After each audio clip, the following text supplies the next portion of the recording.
ทับใส่สองลำเหือไว้ก็ต้นไม้หักทางต้นโคตรใหญ่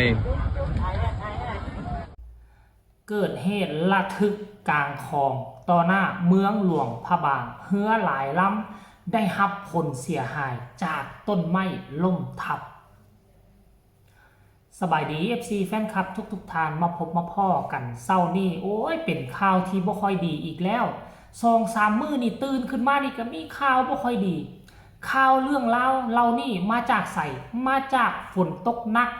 พายุเข้าทั้งไทยและลาวหลายพื้นที่ได้รับความเดือดร้อนได้รับผลกระทบบ่ว่าจะเป็นน้ำท่วมให้หน้าตาก้าแม่น้ำสายน้อยก็ยืงขึ้นผิดปกติท่วมบ้านท่วมเฮือนไปหมดและเดี๋ยวนี้นะและหนึ่งในเป็นที่จับตาเบิงจับตามองนั่นก็คือเมืองหลวงพระบางซึ่งเป็นเมืองที่ค่อนข้างว่าสูงแต่ปีนี้น้ำมาไวน้ำสาขาทุกสาขาของแม่น้ำคลองไหลเข้ามาสู่แม่น้ำคลอง2-3 มื้อที่ผ่านมาเฮ็ดให้น้ำขึ้นสูงแห้งเรือแต่ละลำก็มามัดแน่นติดกันเอียดอยู่บริเวณท่าเรือเมเขาเอิ้นท่าเรือเมซึ่งหลวงพระบางนี่เป็นเมืองท่องเที่ยวถ้าเอามาเปรียบเทียบใส่กับประเทศลาวแล้วเรือที่อยู่เมืองหลวงพระบางคงจะหลายกว่าเรือ16 แขวงเอามารวมกันด้วยซ้ำไปมีหลายพันคันในทางผู้ชมไม่ต้องว่าเป็นร้อยหลายพันคันแหละเฉพาะจอดอยู่ท่าเรือใหญ่นี่ก็ซ้ำนั้นแล้วอยู่2 ฝากฝั่งแม่น้ำคลองอยู่เขตบริเวณเมืองหลวงพระบางนะยังแต่ละหมู่บ้านอีกแต่ละนั้นอีกก็มีเรือเต็มไปหลายพันคันเรือเรานี่นะเอามาไว้หับไส้นักท่องเที่ยวที่เข้ามาหลวงพระบางหลายพันคนต่อมือในเมื่อฝนตกแล้วน้ำยืงขึ้นมาน้ำกับซึมเข้าไปในดินแล้วบนนี้เรียบต่ำแคมฟังแม่น้ำของเมืองหลวงพระบางนี่นะจะพิเศษนั่นก็คือมีต้นก้ามปูหรืออีกชื่อหนึ่งบ้านเขาเอิ้นว่าต้นซัมซาเนาะต้นซัมซาจะยังเลี้ยงไล่กันอยู่แม่น้ำของตอนที่น้ำคลองบกขึ้นหากมันยังเลิกอยู่ในดินแบบเหนียวแน่นน้ำคลองขึ้นสูงน้ำคลองก็ไปอมเอาหากเฮ็ดให้ดินที่โอบอุ้มหากอ่อนเหนื่อยเปื่อยออกมามันก็เลยล่มทับใส่เรือลำงามได้ราคานี่บ่ต่ำกว่า2 ล้านกว่าบาทล่มทับใส่เรือประมาณ3 ลำแล้วก็ไหลไปเกาะเอาลำอื่นๆเพราะว่าเรือมันจอดกันเป็นสั้นเด้ถ้าเทียบเป็นนิ้วมือแล้วนี่แหละแต่เรือมันจอดกันแล้วนี่แหละติดกันแล้วนี่อยู่ในเรือน่ะนิ้วมือก็คือเป็นลำไปเนี่ยมันล่มทับใส่ลำทั้งหน้าน่ะต้นไม้มันใหญ่เลยใหญ่ซ้ำตู้เย็นพุ่นแหละยาวประมาณ7-8 เมตรมันก็ไปเกาะมันไหลน้ำไปเกาะเอาแต่ละลำไปป้าถูกความเสียหายโมเมนต์น้อยๆท่านผู้ชมเว้ยเว้าทุกคนอาจจะบ่เห็นภาพอยากให้ทุกคนไปชมคลิปนี้น้ำกันเห็นกับตาสาคอยว่ากันตามหลังทุกคนไปชมเลยสดร้อนๆเลยเนี่ยเปียกข้าเลยเว้ยขาดเลยสดร้อนๆเลยไปตำเหือลำอื่นเลยเนี่ยโอ้ไม่ลมปึ้งเลยเมื่อกี้เนี่ย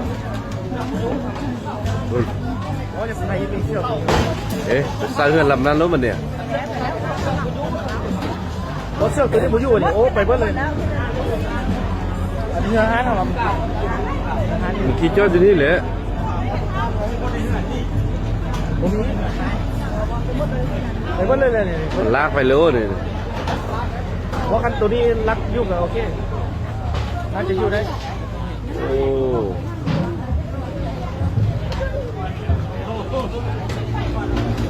อันนี้เขาสดจักลงมาบ้างเด้อไปหมดเลยเหงื่อ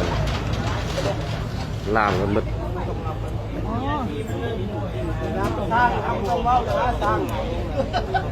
บอกว่าจะซื้อเบ้าน้ำเสียอยู่งับไปแล้ว2-3 คันบ่มี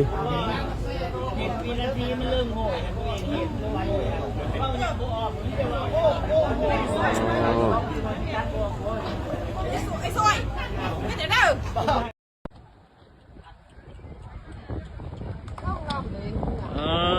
ทับใส่2 ลำเหือไว้ก็ ต้นไม้หักทางต้นโคตรใหญ่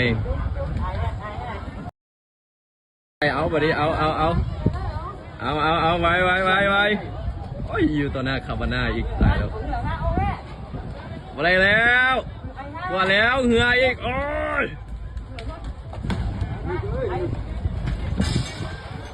เอาเหงื่อคาบาน่าเอาโอ้ยหนักเด้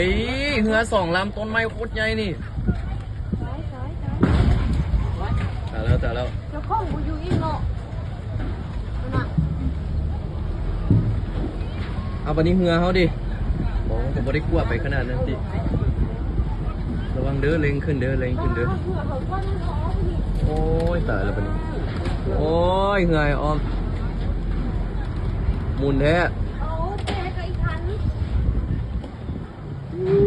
อันตรายม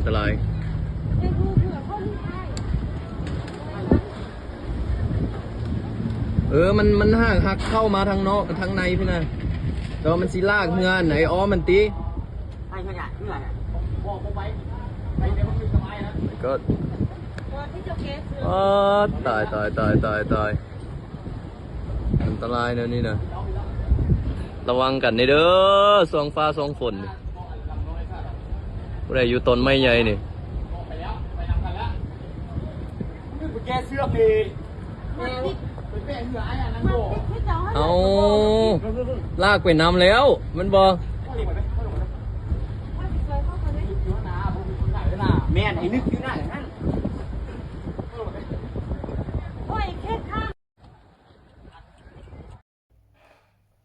เห็นบ่ผลสุดท้ายแล้วไหลลงไปอีกก็เอาไหลล่ามลงไปจมอยู่ทั้งลมมันทุกคนเลยความเสียหายบ่ธรรมดาได้มันล่มฟาดลงไปกับหลังคาเฮือนี่ก็สิยุบลงเฮือบางลำกับสมัยก่อนก็เอาไม้เฮ็ดเป็นโครงสร้างปัจจุบันนี้ก็เอาเหล็กเฮ็ดเป็นโครงสร้างมุ้งด้วยสังกะสีแผ่นอ่อนๆเป็นเฮือสไตล์เป็นเอกลักษณ์การท่องเที่ยวอยู่แม่น้ำคลองหลวงพระบางเฮือน้ำคลองส่วนใหญ่จะเฮ็ดเป็นสไตล์แบบนี้แหละท่านผู้ชมบางลำก็สามารถเปิดหลังคาได้เปิดประทุนได้ดึงสไลด์ออกเขาเจ้าก็เก่งได้เฮ็ดด้วยไม้น่ะโอ้โหระทึกทั้งแขกทั้งประชาชนชาวหลวงพระบางคนก็ทายจากเรือกำลังลองนำของท่องเที่ยวบึงตะเวนตกดินอยู่แต่ว่ามาช่วงฤดูฝนบุบี้ตะเวนตกดินน่ะเห็นแต่ฝนตกลงดินเห็นแต่ฝนตกลงน้ำนั่นแหละยังโชคดีคาดว่าน่ะบ่มีผู้ใดรับบาดเจ็บเจ้าของเรือก็หนีออกมาทันหนีขึ้นไปเรือลำอื่นจนว่าเฮ็ดให้สายเสือกที่มัดเรือน่ะขาดสะบั้นเฮ็ดให้เรือไหลลองลงไปจักมีจักล้ำหูแหละจมลงน่ะนี่บ่ทันมีข้อมูลข่าวสารอัปเดตต่อไปจบคลิปนี้แล้วก็หวังว่าสิไปเบิ่งข้อมูลใหม่เนาะคันถ้าเห็นข้อมูลข่าวสารว่ามีจักล้ำจมมีคนบาดเจ็บบ่ก็สิได้มานำเสนออีกคลิปนึงในวาระต่อไปสำหรับคลิปนี้ก็ฝากไว้คนละ1 ไลค์ 1 แชร์เท่านั้นที่สำคัญอย่ากดข้ามโฆษณาสำหรับคลิปนี้ลาทานผู้ชมไปก่อนสบายดี